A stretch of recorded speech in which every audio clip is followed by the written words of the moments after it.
우리 가정을 한번 다시 뒤돌아보고 또 우리가 살아가는 가정뿐만 아니라 자녀들의 가정도 한번 쭉 둘러보고 기도할 수 있는 그런 시간이 되면 참 좋겠습니다. 오늘 이 사회, 특별히 한국 사회의 이 가정의 이 위기라고 우리가 말하죠. 가정, 정말 한 곳 한 곳을 들여다보면 정말 심각한 어떤 상황들도 많이 발견합니다. 그래서 우리 가정, 우리 사회의 이혼과 가정 어떤 이 붕괴가 되어버리는 것들은 아주 어떻게 보면 좀 혼란 일이 되어버리는 그런 상황이 된 참 슬픈 어떤 현실이 아닌가 생각해 봅니다. 실제로 한국 사회의 이혼율을 보면 아시아에서 1위이고 또 OECD 국가 중에서도 9위에 달할 만큼의 아주 매우 높은 상황을 우리가 볼 수가 있습니다. 더 마음 아픈 일은 교회 안에서라 해서 예외가 아니다라는 것도 우리가 또 바라볼 수 있어야 한다는 것이죠. 어떤 통계에 따르면 종교가 있는 사람과 없는 사람의 이혼 차이가 그리 크지 않다라는 또 그런 통계가 있습니다. 그러니까 교회 안에서도 무너진 가정들이 이미 많다는 것이죠. 또 교회 다니는 어떤 성도들의 가정 안에서도 이미 갈등과 상처로 무너져 있는 경우가 적지 않다라는 것을 또 반증해 줍니다. 그런 가운데서도 한 가지 또 희망이 있다면 또 그렇습니다. 하버드대 공중보건대학원에서 연구한 그런 자료에 따르면 함께 이 예배에 참석하는 이 부부는 이혼 소송을 제기할 확률이 47%나 떨어졌다라는 이 통계가 나온 것을 보면 예배를 함께 드리는 부부는 그렇지 않는 부부보다 약 한 그런 한 40~50% 정도 또 이혼율이 낮다라고 또 우리가 통계를 보는 수도 있다는 것이죠. 그러니까 믿음을 실제로 살면서 우리가 실천에 나아갈 때 이 가정이 지켜질 가능성이 훨씬 더 커진다라는 것. 다시 말씀드리면 이 가정의 어떤 이 혼란의 이 문제를 해결할 방법은 하나님밖에 없다. 하나님께로 돌아가는 것이다. 더 나아가서 우리가 성경 이 말씀 안에서 든든히 서가는 가정이 될 때 조금이나마 그런 어떤 부분들을 낮출 수 있지 않나 하는 것을 생각해보면서 오늘 우리가 이 가정에 대해서 다시 한번 생각하고 또 우리 자녀들의 이 가정의 모습도 한번 생각하면서 같이 기도하면서 또 말씀 속에서 주시는 그 은혜가 무엇인지 한번 깨달을 수 있으면 참 좋겠습니다. 오늘 우리가 읽은 이 말씀, 마태복음의 말씀과 또 시편의 이 말씀은 당시 이 시대도 다르고 어떤 배경도 다르지만 이 놀랍도록 지시하는 그 바는 하나님의 한 가지 하나의 진리를 가리키고 있습니다. 그러니까 오늘 이 마태복음의 이 7장의 말씀, 우리가 읽은 이 예수님의 비유는 이 예수님께서 이 산상수훈이라는 말씀을 통해서 5장부터 쭉 주시는 말씀이 있어요. 복 있는 자가 무엇이고 또 이 땅에서 우리가 사람으로서 신앙을 가진 자로서 살아가야 할 때 어떤 윤리적인 것 또 어떤 행동과 신앙적인 어떤 삶의 다짐을 해야 나아가야 할까를 쭉 5장, 6장, 7장까지 이어집니다. 그러면서 오늘 이 비유의 말씀은 가장 마지막에 주는 그러니까 산상수훈의 가장 마지막이라고 하는 것은 그만큼 중요하다는 것이죠. 어떻게 보면 이 통탈해서 어떤 핵심적인 메시지를 주는 말씀입니다. 그래서 이 비유의 말씀이죠. 우리의 삶의 기초가 무엇이 되어야 하는가? 그러니까 삶의 기초가 말씀에 순종하는 그런 삶이 되어야 하는 것. 이것은 가정의 기초와도 이어지는 말씀입니다. 왜냐하면 그런 이 사람들이 모여서 한 가정이 이루어지기 때문입니다. 또 시편 127편의 이 말씀은 우리 가정이 잘 세워지고 또 보호를 받기 위해서는 하나님의 전적인 어떤 의지가 필요하다라는 것을 강조하고 있는 이 말씀입니다. 그래서 우리의 가정을 세우는 일의 주체가 하나님이시고 또 그분의 이 말씀에 우리의 삶을 하나하나 세워 나아갈 때 우리 가정이 든든히 설 수 있다라는 그런 말씀을 오늘 이 두 가지 본문을 통해서 일괄적으로 우리에게 강조하고 있습니다. 폭풍이 몰아쳐도 무너지지 않는 그 집처럼 가정의 모습도 그리야 한다는 것이죠. 할렐루야. 환난과 어떤 어려움 속에서도 또 사회의 어떤 극한 변화 속에서도 흔들리지 않고 서 있을 수 있어야 하는데 바로 하나님께서 함께 하시고 하나님께서 세운 이 가정은 그게 가능하다라는 것 오늘 이 말씀을 통해서 우리에게 보여주고 있습니다. 그래서 우리가 이 하나님께서 세우신 이 가정의 모습이 어떠한 모습인지 또 하나님이 세우신 가정은 어떠한 방향을 향해 또 나아가야 하고 또 이끌어 가야 하는지를 오늘 우리 본문을 통해서 세 가지 핵심 메시지로 또 우리가 정리해 보겠습니다.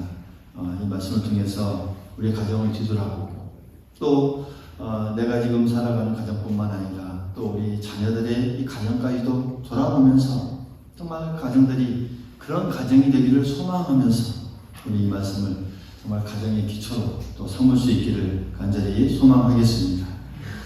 먼저 첫 번째로는 하나님의 말씀 위에 세운 가정이어야 한다는 것을 오늘 본문을 통해서 우리에게 강조하고 있습니다. 뭐라고요? 하나님의 말씀 위에 세운 가정이어야 합니다. 말씀 위에 세워 나아가는 겁니다.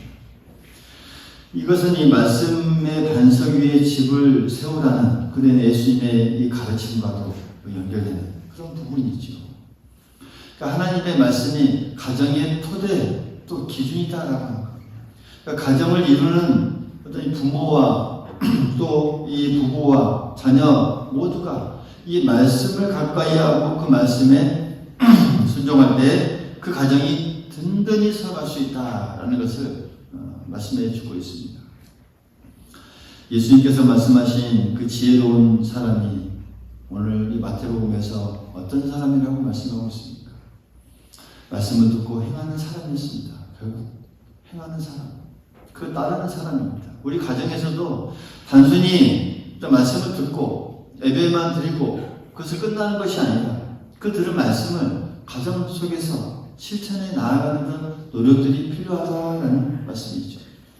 이 말씀이 우리 삶 속에 어떻게 하면 자연스럽게 스며들도록 나와 또 아내와 부모와 또 자녀들과 그 삶 속에 그런 이 행동이나 생각하는 모든 것들이 잘 연결되도록 할까? 이것을 우리가 고민하고 기도할 수 있어야 합니다. 예를 들면 성경은 우리에게 가정을 향해서 또 우리 모든 성도들을 향해서 서로 사랑하라고 우리에게 말하죠. 성경의 핵심 사랑하라고 하는 이 사랑하고 용서하라고 가르치는데 우리가 그것을 가정에서부터 얼마나 잘 실천하면 우리가 그것을 적용하고 있는지 가족 간에 어떤 이 갈등이 생길 때 말씀에 따라 먼저 사과하고 또 용서하고 이 화해의 치유를 위해서 얼마나 노력하고 있는지 한번 우리가 곰곰이 생각해 보아야 한다는 것이죠.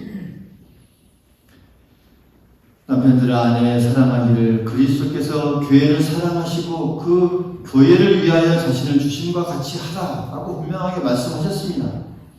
그만큼 또 이 남편은 아내의 말에 귀를 기울이고 또 어떤 이 감정과 필요를 서로 이해하고 노력하고 어떤 이 희생적인 인내와 배려로 어떤 사랑을 얼마나 실천하고 있는지 바라볼 수 있어야 한다는 것이죠. 아내도 자기 남편을 존경하라 분명히 말씀하고 있습니다.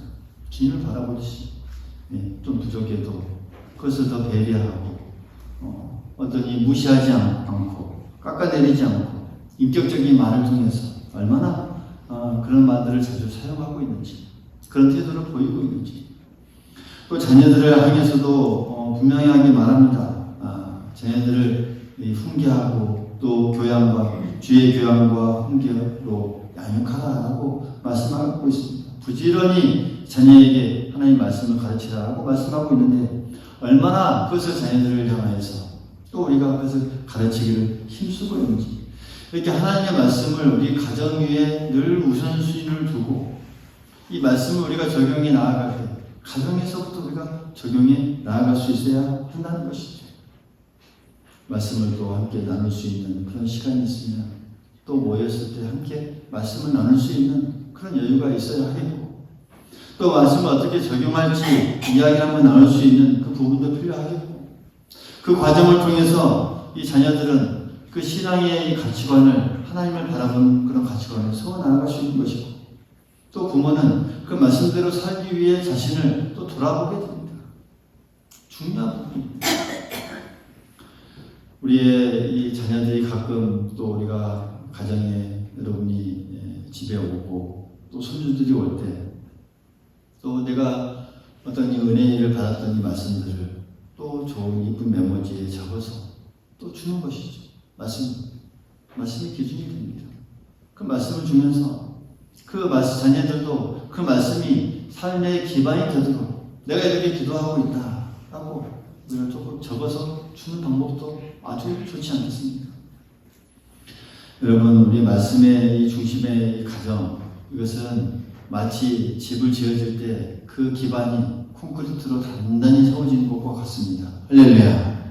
그래서 세상에 어떤 유혹이나 풍파가 몰아친다 할지라도 쉽게 무너지는 그런 가정이 되지 않습니다. 오늘 우리의 가정, 또 우리 자녀들이 그런 가정이 되기 위해서 우리 부모들이 조금 더 힘을 쓰고 그 말씀이 그런 가정의 기반이 되기 위해서 더 기도하며 나아가는 우리들이 될 수 있기를 간절히 소망하겠습니다. 그리고 이 하나님 중심의 이 가치관이 가정의 중심에 서 있어야 합니다. 할렐루야. 하나님 중심의 이 가치관이라는 것. 이 우리의 이 모든 가정이 움직여 나아갈 때 하나님 중심의 이 가치관, 생각들이 우리 가정에 서 있어야 한다는 말씀입니다. 오늘 시편 127편에서 강조하는 바와 같이 하나님께서 우리 가정의 주인이 되시는 그런 가치관입니다. 뭐라고요? 하나님께서 우리 가정의 주인이 되십니다. 할렐루야. 여호와께서 집을 세우지 아니하시면 세우는 자의 수고가 헛되다라는 이 고백은요, 우리의 가정이 잘 되고 또 성공하고 그 행복에 나아가는 비결이 누구에게 달려있다고요? 누구에게요? 하나님께 달려있다는 것을 말씀하고 있습니다. 세상 사람들은 흔히 어떤 이 가정의 행복이다라고 말하면 무엇을 떠올리고 무엇을 말합니까? 돈을 더 많이 벌고 좋은 집을 사고 또 이 자녀들을 더 좋은 대학교에 보내면 된다라고 우리가 생각하죠. 물론 그런 노력도 필요하지만 그보다 더 우선 되어야 할 것은 무엇입니까? 한번 따라해 보십시다. 하나님을 경외하는 가치관. 하나님을 얼마나 내가 생각하고 경외하는, 하나님을 위해서 얼마나 살아갈까, 이 가치관이 우리 가정의 토대가 되어야 한다는 말씀입니다. 그러니까 하나님 중심의 가치관을 가진 이 과정은 어떤 중요한 결정을 내릴 때도 세상적인 어떤 기준보다는 하나님의 기준을 먼저 생각합니다. 하나님의 뜻을 먼저 생각합니다. 그러니까 신앙적으로 우리가 먼저 하나님을 먼저 바라보게 되는 것이죠. 우리가 어떤 결정을 해 나가야 돼요. 예를 들면 우리가 주일날 예배를 드리러 올 건가 말 건가를 놓고 세상적인 기준으로 생각하면 어떻습니까? 여러분, 오늘 같은 좋은 날씨, 그렇죠? 네. 좋은 날 같습니다. 가족들과 함께 하면서 밖에 여행 가고 싶겠죠. 세상적인 기준으로 그렇습니다. 쉬는 날이니까 여행을 가야지, 좀 같이 나가야지 할지 모르겠지만 하나님 중심의 가정은 어떻습니까? 예배를 삶의 최우선순위로 삼습니다. 할렐루야. 최우선순위로. 여기 멀리 와도 이렇게 예배에 참석하는 또 가정이 있지 않습니까? 그러면 하나님 중심의 가정이 이런 가정이 되어야 한다는 것이죠. 주일의 예배를 우선순위로 두고 나아갈 때 또 자녀들에게도 가르침이 될 수 있고, 이게 가장 우선순위다. 어디에 무엇을 하든지 어디를 가든지 또 뭐 자녀의 진로를 지도할 때도 마찬가지입니다. 어떤 이 명예나 세상적인 어떤 힘이나 또 돈을 얼마나 많이 버는 것이 아니라 그것의 기준이 아니라 얼마나 의미 있게 살아가는가, 얼마나 이 세상을 향해서 그곳을 향해서 우리가 살아갈 때 또 하나님의 영광을 그곳에 심을 수 있는 그런 일을 할 건가, 얼마나 하나님의 사랑을 이 세상에 조금이나마 심어줄 수 있는 그런 일을 할 수 있는가, 그것을 고민하게 되는 것이죠. 그러니까 하나님께 영광을 돌리는 삶이 무엇인가 라는 것을 함께 고민하게 됩니다. 그러면서 나아가는 것이죠.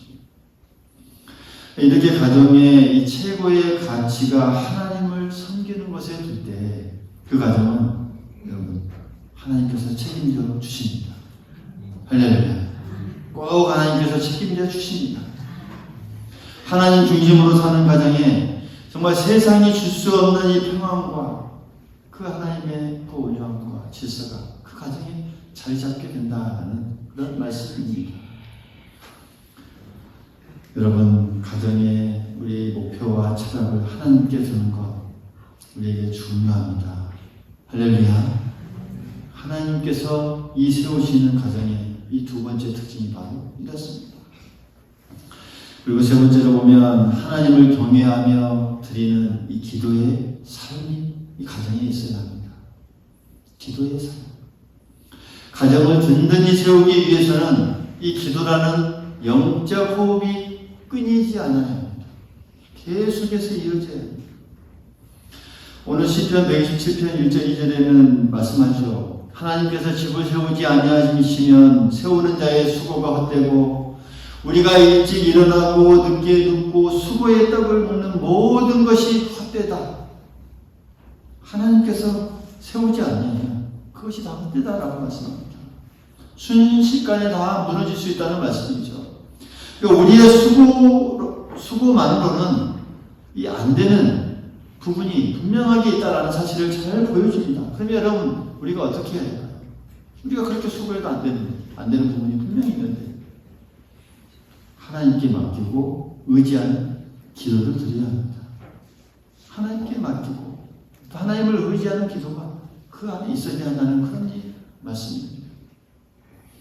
우리가 하나님을 경외한다는 것은 하나님을 내 삶의 주권자로 인정하고 존중하는 태도입니다. 그게 우리가 하나님을 경외한다라고 말할 때 우리의 삶, 그 주인이 하나님이시고 그 모든 인도하시는 분이 하나님이심을 인정하고 또 존중하는 태도가 하나님을 경외하는 것입니다. 그런데 이 기도라고 하는 것은 그 경외심의 가장 구체적인 표현입니다. 내가 경외한다라고 할 때 하나님께 기도하는 것, 이게 우리의 표현입니다. 하나님께. 그래서 우리가 기도하는 가정은 하나님을 가정의 주인이요 또 가정의 머리로 모시는 그런 우리의 행동이고 표현의 방법입니다.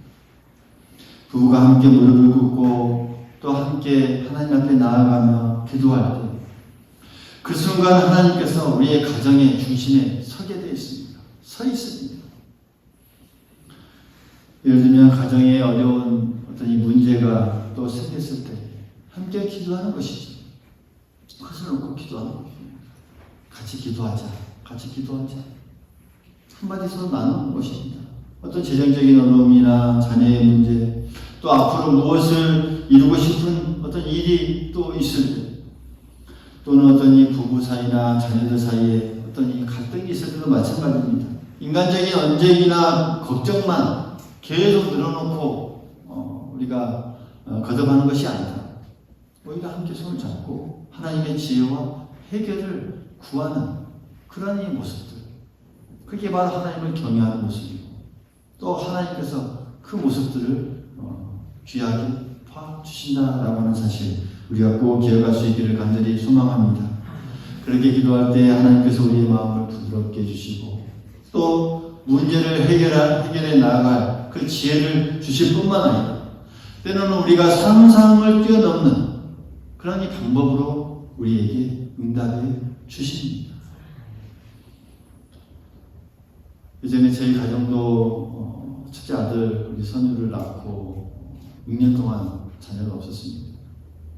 그래서 둘째를 위해서 기도했죠.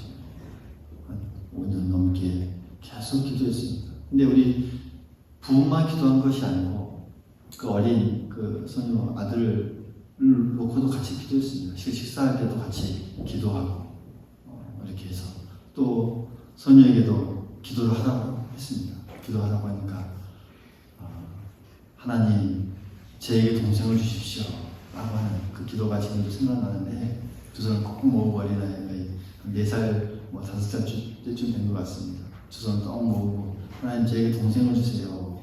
동생을 주세요. 그래서 저는 좀 더 했습니다. 딸을 달라고, 여동생을 달라고 기도해요. 진짜 그렇게 했습니다. 여동생이 지금 되겠지만 여러분 이런 이 놀라운 응답입니다. 할렐루야.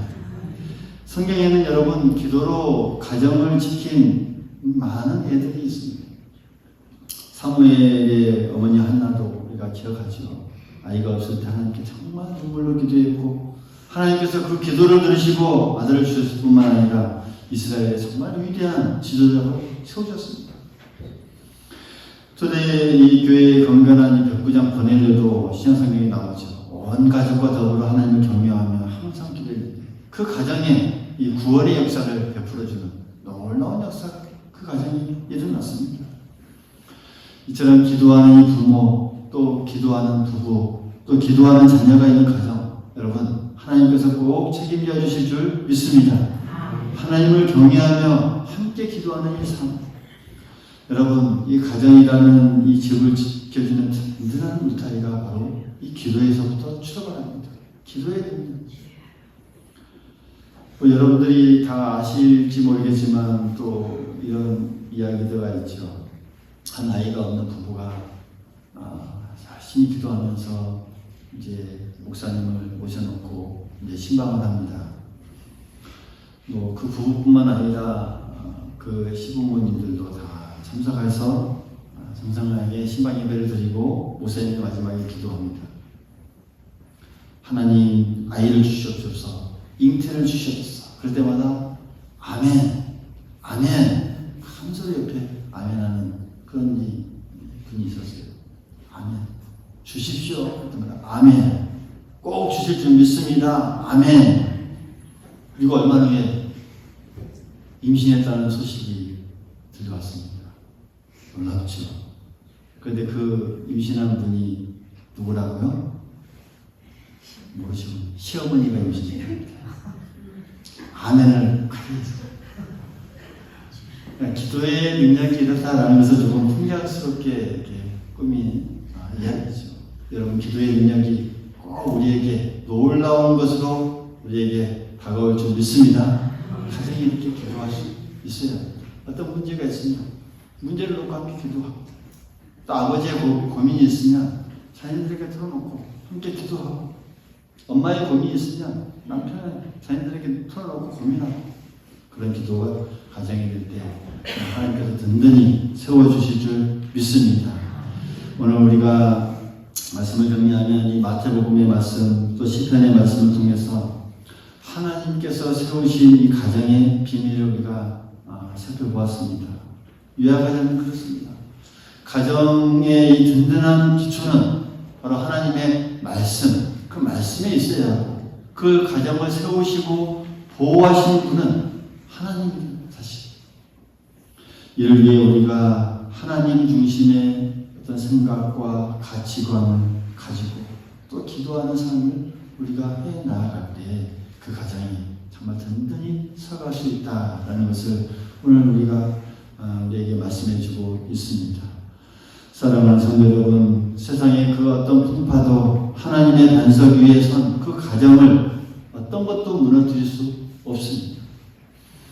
때로는 인간의 수고가 때로는 부족해 보일지라도 하나님께서 함께 하시면 그 부족한 부분을 채워주시고 더하여서 놀라운 것으로 또 놀라운 가정에 너희 복되게 서게 해주실 줄 믿습니다. 오늘 우리가 이 시간 우리의 뒤를 되돌아보면서 우리 가정이 무엇으로 지금 세워져 가고 있는가, 혹은 모래 위에 집을 짓고 있는 그 가정의 모습으로 살아가고 있지 않은가 이 고민 한번 생각해 보면서 여호수아의 고백처럼 정말 오직 나와 내 집은 여호와를 섬기겠노라라고 하는 이 결심 오늘 우리에게 있기를 바라겠고, 우리의 가정에 또 우리가 각자의 영적 이 어떤 가장의 역할로서 또 우리가 마음을 새롭게 함으로써 한 걸음 한 걸음 나아갈 수 있기를 간절히 소망하겠습니다. 우리가 해야 할 일 겸손히 우리 가정에 하나님을 초청할 수 있기를 간절히 소망하겠습니다. 하나님께서 우리 가정의 건축자가 되도록 또 지어갈 수 있도록 내어드리고, 우리의 삶의 작은 부분까지 하나님께 정말 의논하고 맡길 때 하나님께서 친히 역사해 주실 줄 믿습니다. 소망하기를 우리의 모든 가정, 또 우리의 자녀들의 가정이 이런 가정으로 단단히 세워져 나아갈 수 있기를 간절히 기도하겠습니다. 우리가 그것들을 가슴에 새기고 더 기도하며 또 하나님 앞에 이런 가정을 세우는 일에 더 힘써서 기도하며 나아가는 우리 모두가 될 수 있기를 간절히 소망하겠습니다.